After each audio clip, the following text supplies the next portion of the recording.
You chose silence. Not because you had nothing left to say, but because you were exhausted from repeating yourself to someone who never truly listened. That silence wasn't weakness, it was your final declaration. And strangely enough, the moment you stopped reacting, that's when the narcissist began to unravel. In today's video, we're diving deep into the stages of a narcissist's psychological collapse after your silence. From rage to desperation, manipulation to smear campaigns, everything they do is an attempt to regain the control they once had over you. You'll learn why silence isn't just a boundary, it's liberation. And what really happens inside the narcissist's mind when their usual tactics no longer work. If you're healing or struggling with guilt after going no contact, this episode is for you.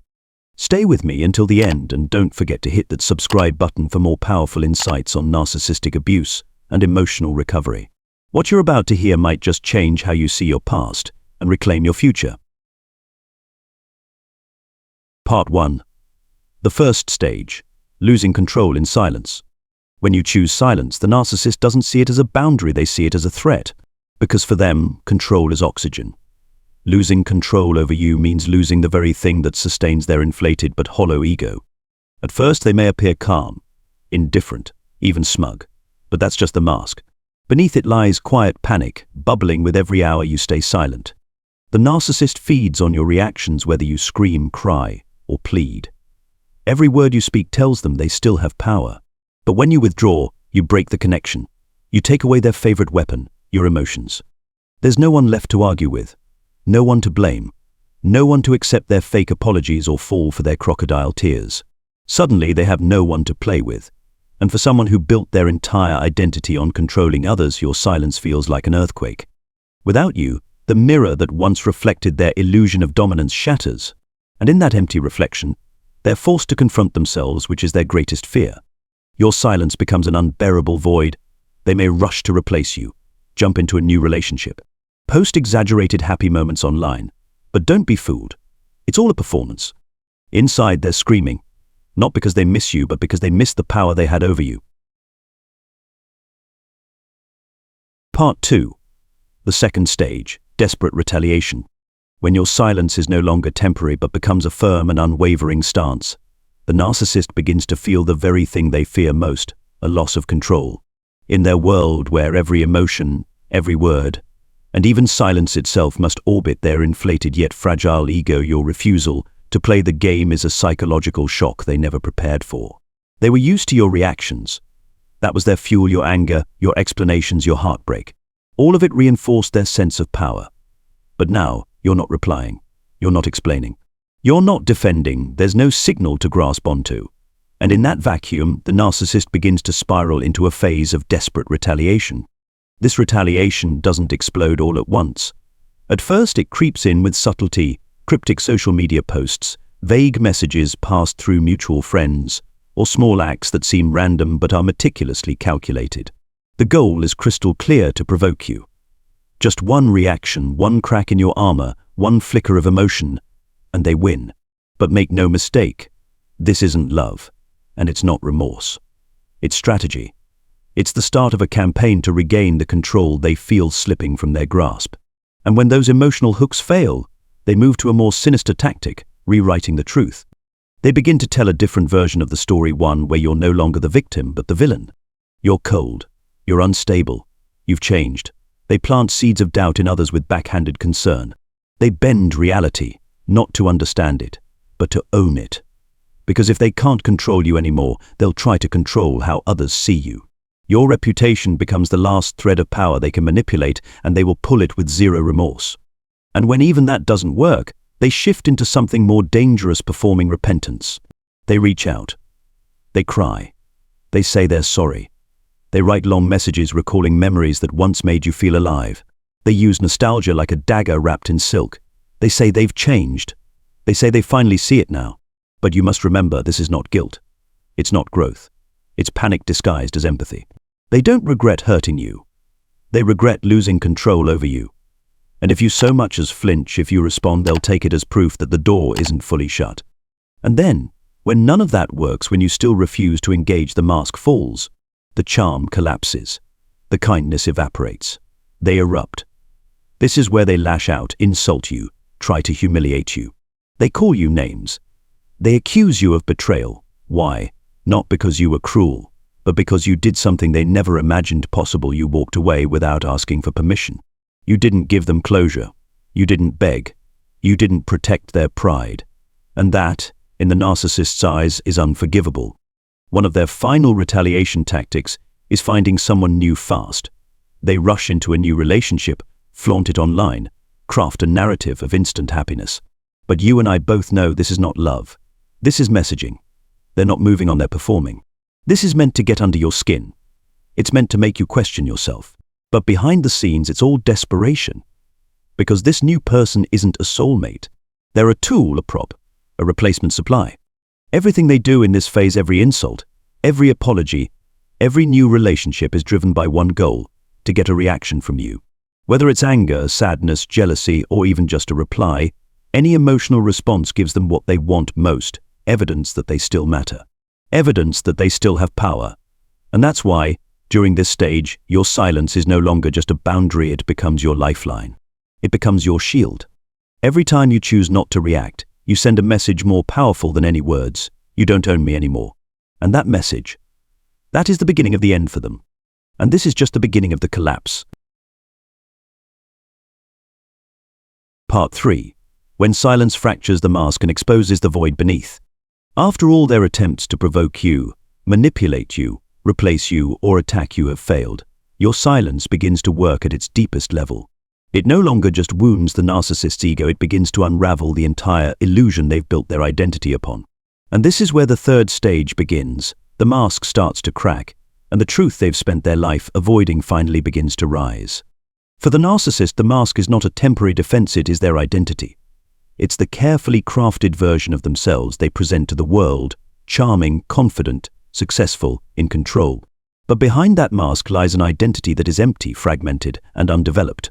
As long as you were reacting, feeding them attention, praise, even outrage, you were helping them maintain the illusion. But now, in your silence, without a mirror to reflect their grandiosity, the cracks begin to form. Without you, they no longer know who they are. Without your emotions to feed from, they begin to lose their sense of existence. And in that empty space left behind by your silence, they're forced to face something they've spent their entire life running from: the void within. This isn't just emotional discomfort. It's a psychological black hole, a terrifying absence of stable identity. Narcissists don't have a solid sense of self outside of how others react to them. Their inner world is hollow, propped up by external validation, image management, and illusion. So when you go silent, when you stop reacting, stop responding, stop mirroring, they begin to disappear in their own story. And that terrifies them. Not in the usual sense of fear, but in the existential kind, the panic that arises when someone no longer has a role to play, no character to perform, no audience to perform for. They may try everything to restore control, playing the victim, jumping into new relationships, posting exaggerated happy moments online. But deep down, they know the truth. You, the main supplier of emotional power, have gone silent in a way they cannot manipulate. At this stage, their internal instability begins to show.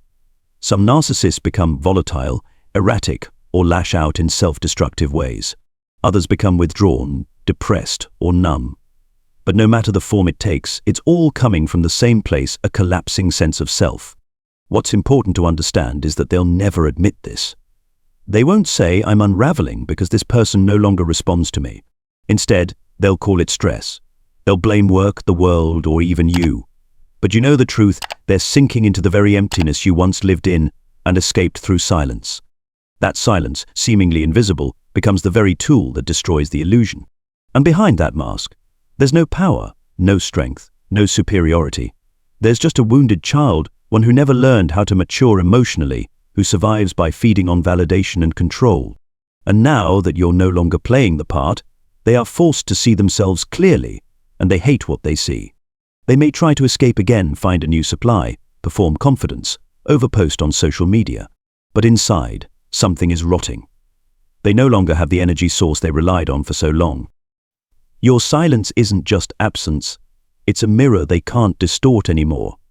And in that reflection is a truth they've always feared: I am not the person I pretend to be.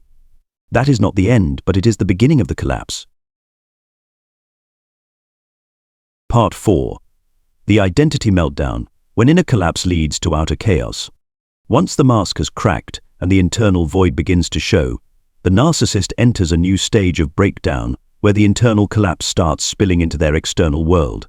What was once hidden beneath the surface now begins to manifest in their daily lives, in decisions, in behavior, in relationships.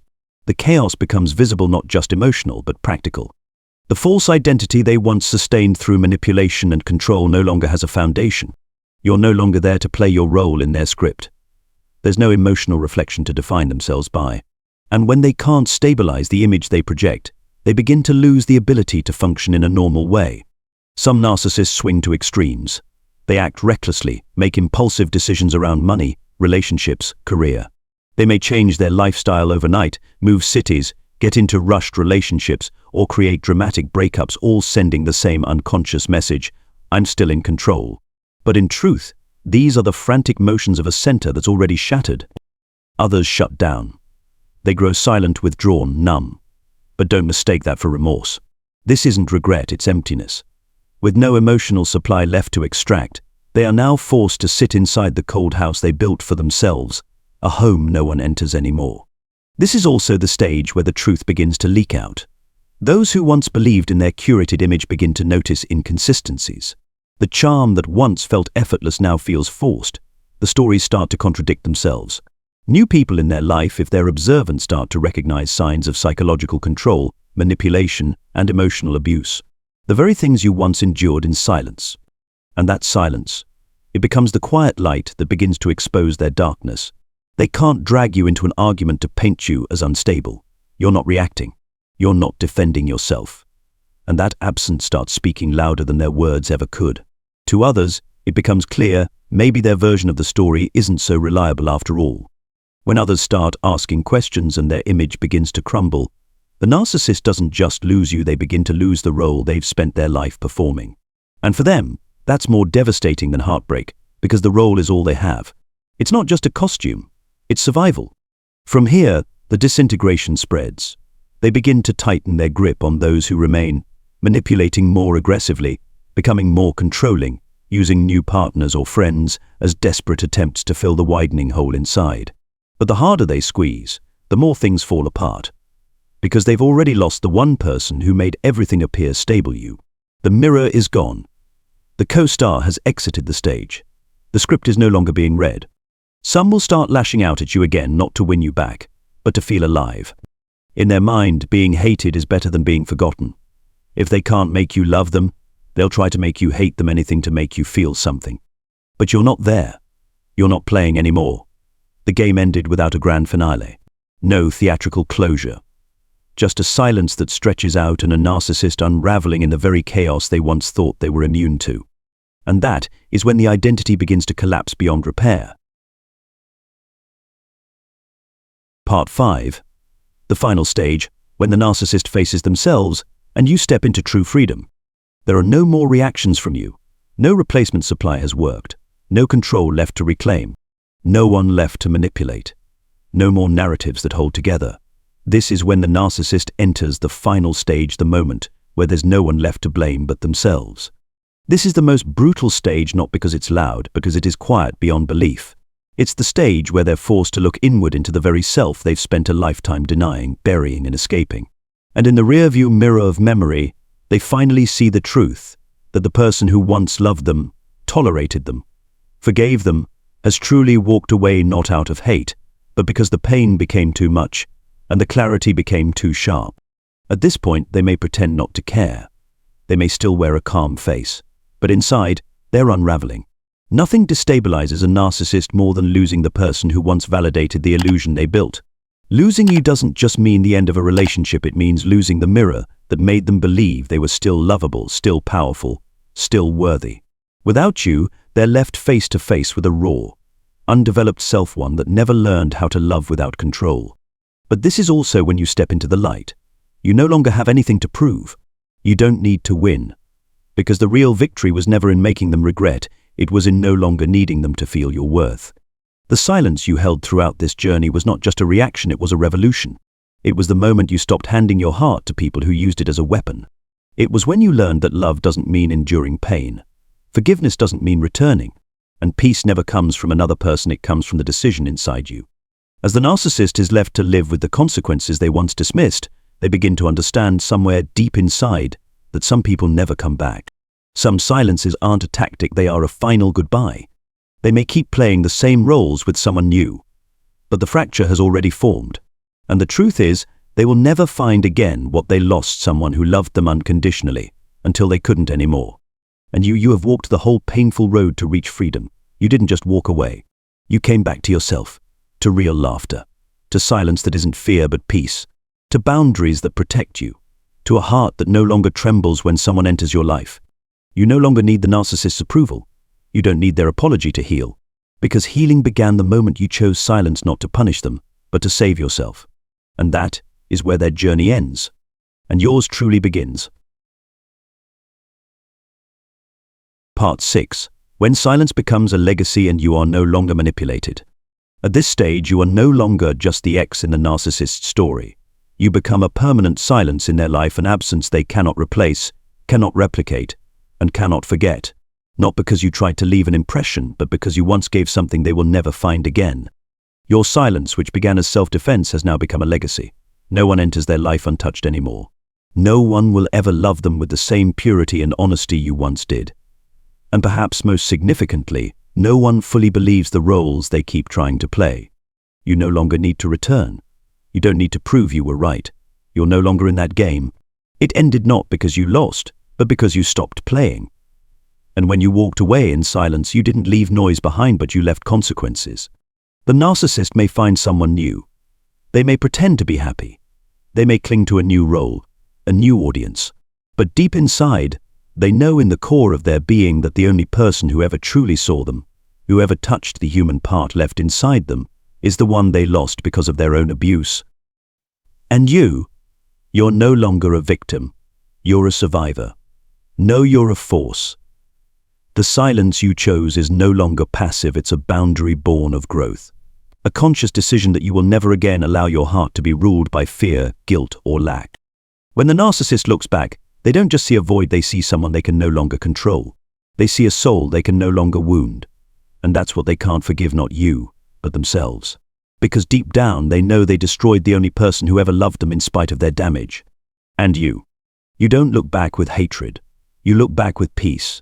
You've learned the lesson that many never understand. Silence is the language of those who know their worth.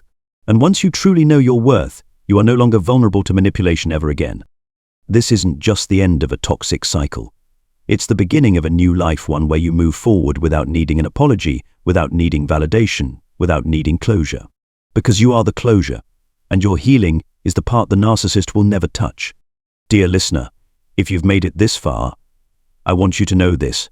Your silence is not weakness, it is a monument to a strength the narcissist will never comprehend. Every stage of their collapse is not your revenge, it's their own reckoning. And every step you've taken from pain to silence, from silence to peace, is part of a journey no one can take away from you. You don't need to scream to be believed. You don't need to retaliate to be validated. You just need to stand in your truth and let the truth do the rest.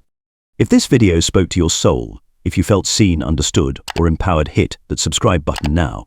This is a space for healing, for reclaiming your identity, and for rising from the ruins of emotional manipulation.